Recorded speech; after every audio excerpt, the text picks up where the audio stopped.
Hello friends, ये आपके कुछ मोस्ट इम्पोर्टेंट क्वेश्चंस है बायोलॉजी के चैप्टर फर्स्ट, जो आपका कोशिका है, the fundamental unit of life. First आपका क्वेश्चन है, कोशिका में श्वसन कोशिकांग होते हैं, यानी कि जिससे कोशिका श्वसन करती है तो वो कौन किसमें होते हैं? आपके माइटोकॉन्ड्रिया में। नेक्स्ट क्वेश्चन देख लेते हैं हम। आपको पता है कि आपको मैंने पूरा चैप्टर कंप्लीट कराया है कि केंद्र की खोज किसने की थी? केंद्र की खोज आपकी किसने की थी? रॉबर्ट ब्राउन ने।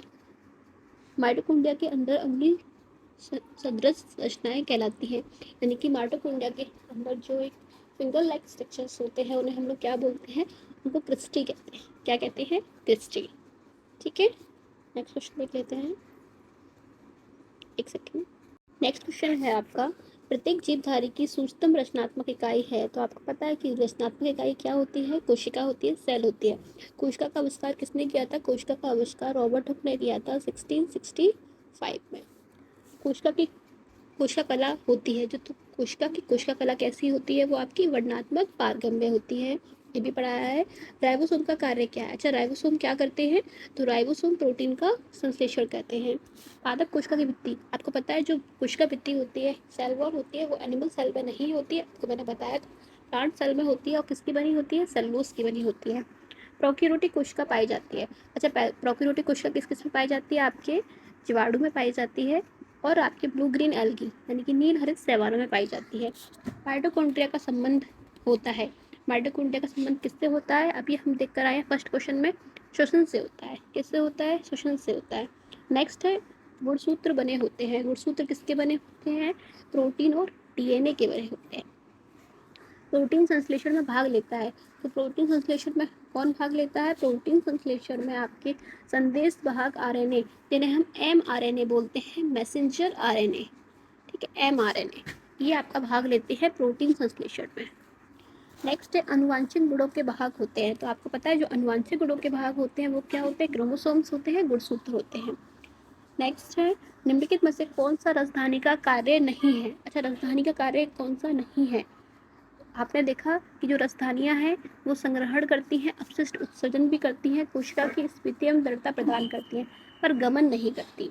सामान्य मनुष्यों में गुणसूत्र की संख्या कितनी होती है? 46 होती है। नेक्स्ट, जंतु कोशिका में नहीं पाई जाती। तो अभी पढ़ा कर आए कि जो सेल वॉल होती है, कोशिका भित्ति होती है, वो प्लांट सेल में पाई जाती है, जो सेलुलोज की बनी होती है, और जंतु कोशिका में नहीं पाई जाती। नेक्स्ट क्वेश्चन हम देखते हैं, जीवधारित की कोशिकाओं में जीवन क्रियाओं का नियंत्रण होता है। तो जितनी भी जीवन की क्रियाओं का नियंत्रण करता है, तो आपको पता है कंट्रोल ऑफ द सेल बोलते हैं केंद्रक को। केंद्रक के अतिरिक्त निम्न में से किस कोशिकांग में डीएनए पाया जाता है? तो केंद्रक के अंदर डीएनए पाया जाता है, और केंद्रक के अलावा किसमें पाया जाता है? तो माइटोकॉन्ड्रिया में भी अपना डीएनए पाया जाता है। कोशिका का ऊर्जा गृह, power house of cell, mitochondria को बोलते हैं। प्रोकैरियोटिक कोशिका में दिखने वाला एकमात्र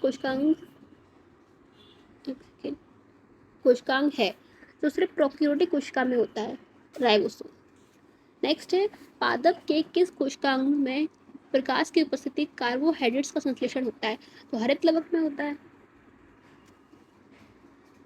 नेक्स्ट है, टमाटर का लाल रंग एवं फूलों के विभिन्न रंग कौन से लवक के कारण होते हैं? तो वर्णी लवक होंगे, आवर्णी होंगे नहीं।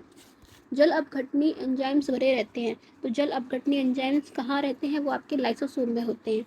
वंशागति के वाहक होते हैं, अभी बता के आया, वंशागति के वाहक कौन होते हैं? यहाँ पे क्रोमोसोम होते हैं, गुणसूत्र होते हैं।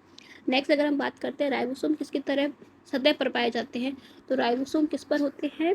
ईआर के बारे में बताया था कि ईआर 2 टाइप से होता है। एक होता है आपका आरईआर, रफ एंडोप्लाज्मिक रेटिकुलम। एक होता है ईआर, एसईआर, यानी कि स्मूथ एंडोप्लाज्मिक रेटिकुलम। तो जो आरईआर होता है, इसमें आपके राइबोसोम पाए जाते हैं जो कि प्रोटीन का सिंथेसिस करते हैं, संश्लेषण करते हैं। तो राइबोसोम किसकी सतह पर पाए जाते हैं? ईआर के। एटीपी का निर्माण होता है।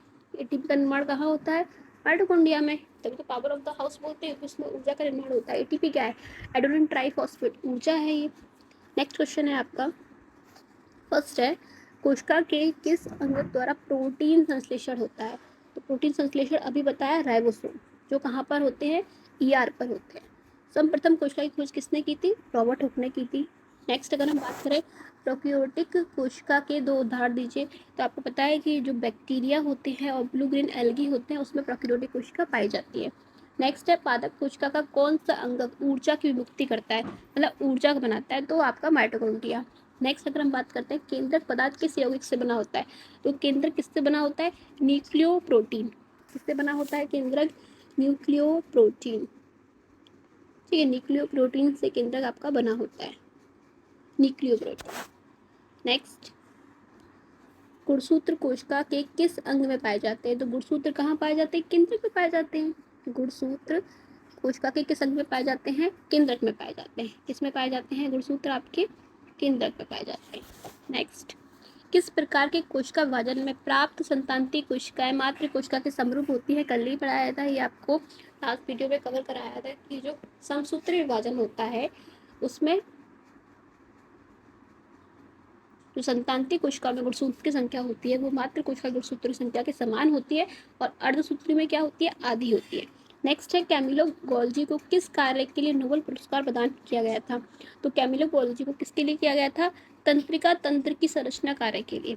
उन्होंने क्या किया था, उन्होंने तंत्रिका तंत्र की संरचना का कार्य किया था, उसके लिए किस क्या किया था, तंत्रिका तंत्र की, ठीक है, संरचना का कार्य किया था। नेक्स्ट अगर हम बात करते हैं, तो नेक्स्ट क्वेश्चन है आपका 9, प्रकाश संश्लेषण की क्रिया में कोशिका कौन सा अंग भाग लेता है, तो बताइए प्रकाश संश्लेषण में कौन सा लेता है, जो आपकी लीफ को कलर प्रोवाइड करता है यानी क्लोरोप्लास्ट। नेक्स्ट है, पौधे में हरित लवक कहाँ पाए जाते हैं, तो जो पौधे में हरित लवक कहाँ होते हैं, पत्तियों में होते हैं, तने में होते हैं। नेक्स्ट है, वर्णी लवक और आवर्णी लवक में अंतर लिखिए, तो वर्णी लवक क्या होते हैं और आवर्णी लवक क्या होते हैं। वर्णी लवक क्या होते हैं, जो रंग प्रदान करते हैं, और आवर्णी लवक क्या होते हैं, जिनमें रंग कण नहीं होते, यानी कि जो सिर्फ फूड का स्टोर करते हैं लेकिन कलर प्रोवाइड नहीं करते, रंग को प्रदान नहीं करते। और जो वर्णी लवण होते हैं उनमें रंग कण होते हैं, यानी कि वो रंग को प्रदान करते हैं, फूलों को, पत्तियों को। नेक्स्ट है, पके हुए टमाटर मिर्च के छिलके का रंग लाल क्यों होता है, जैसे पके हुए टमाटर है और जो मिर्च है उसके छिलके का रंग लाल क्यों होता है, तो क्यों होता है, लाल वर्णी लवकों के कारण, क्योंकि उसमें कैसे लवक होते हैं, लाल वर्णी।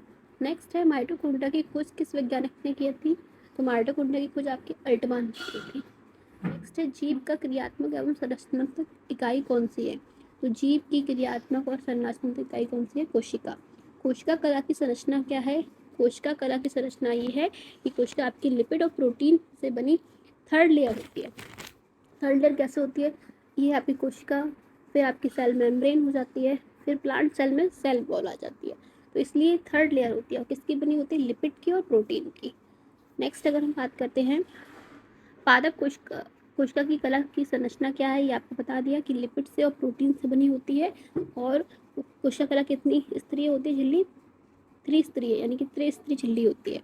नेक्स्ट है, पादप कोशिका की पहचान का एक लक्षण लिखिए, तो पादप कोशिका में हम कह सकते हैं कोशिका भित्ति होती है और जो प्लांट्स में कोशिका भित्ति होती है और एनिमल सेल में कोशिका भित्ति नहीं होती। नेक्स्ट क्वेश्चन है आपका कि अर्धसूत्री कोशिका भोजन के फलस्वरूप एक कोशिका से कितनी कोशिकाएं प्राप्त होती हैं, तो आपको पता है एक कोशिका से कितनी कोशिकाएं बन जाती हैं, 4 कोशिकाएं बन जाती हैं, जिनमें क्रोमोसोम की संख्या क्या होती है, अगर यहाँ पर 4 है तो यहाँ पर 2 रहते हैं, ठीक है, पेयर में रहते हैं। नेक्स्ट है, अगर आपके क्वेश्चंस, ये क्वेश्चंस के शॉर्ट क्वेश्चन आंसर है, कोशिका जीवन की इकाई कहलाती है, इसका की पुष्टि कीजिए, तो ये क्वेश्चन मैंने कराया है नोट्स पे, तो उसी में आप करेंगे। जंतु एवं वनस्पति कोशिका में 2 अंतर, ये भी सेम कराया है। माइटोकॉन्ड्रिया कोशिका में क्या महत्व है, कोशिका द्रव्य में पाई जाने वाली 4 कलायुक्त रचनाओं के नाम बताइए एवं किसी एक का कार्य भी बताइए।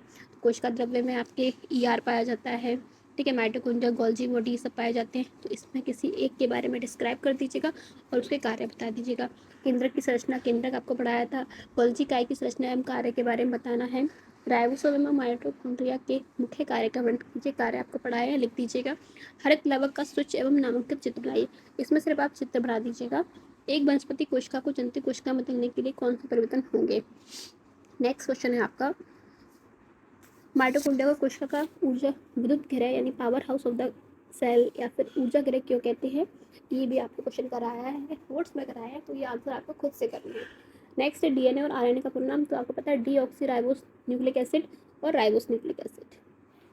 ये आपके लॉन्ग क्वेश्चन आंसर्स हैं, इनको भी एक बार चेक कर लीजिएगा। यहाँ पर सिर्फ आपको एक डायग्राम बनाना है। पौधे में कितने प्रकार के लवक पाए जाते हैं, लवक के बारे में आपको पढ़ाया है, उससे देख लीजिएगा। न्यूक्लिक अम्ल कहाँ पाए जाते हैं, केंद्रक में पाए जाते हैं, कितने प्रकार के होते हैं, डीएनए और आरएनए की आपको डिफरेंस बताने हैं। नेक्स्ट है माइटोकॉन्ड्रिया की संरचना एवं कार्य के बारे में बताना है। एक सामान्य पादप कोशिका का इलेक्ट्रॉन सूक्ष्म स्वतंत्र एवं भली भांति नामांकित चित्र खींचिए। नेक्स्ट है माइटोकॉन्ड्रिया तथा क्लोरोप्लास्ट की रचना को स्पष्ट, तो माइटोकॉन्ड्रिया क्लोरोप्लास्ट के बारे में यहाँ पर आप बता दीजिएगा। ठीक है, उपयुक्त चित्रों की सहायता से हरित लवक की संरचना कीजिए। इन कार्यों का भी हरित लवक के बाद प्लास्टिड्स आपको पढ़ाए थे, वहाँ से ये आंसर आपका कंप्लीट हो जाएगा। पादप कोशिका तथा जंतु कोशिका का नामांकित चित्र बनाइए। दो अंतर भी, तो प्लांट सेल और एनिमल्स का आपको डायग्राम देखना पड़ेगा अच्छे से, और उसमें डिफरेंस बताएंगे। कोशिका में कला अभिगमन की विभिन्न युक्तियाँ कीजिए। ठीक है, तो मैंने आपको सारा क्लासेस कंप्लीट कराई है, उसके अकॉर्डिंग आप ये आंसर्स कर लीजिएगा, बिकॉज ये लॉन्ग आंसर्स है तो आपको क्लास से ही देखने पड़ेंगे। ठीक है, ओके, थैंक यू।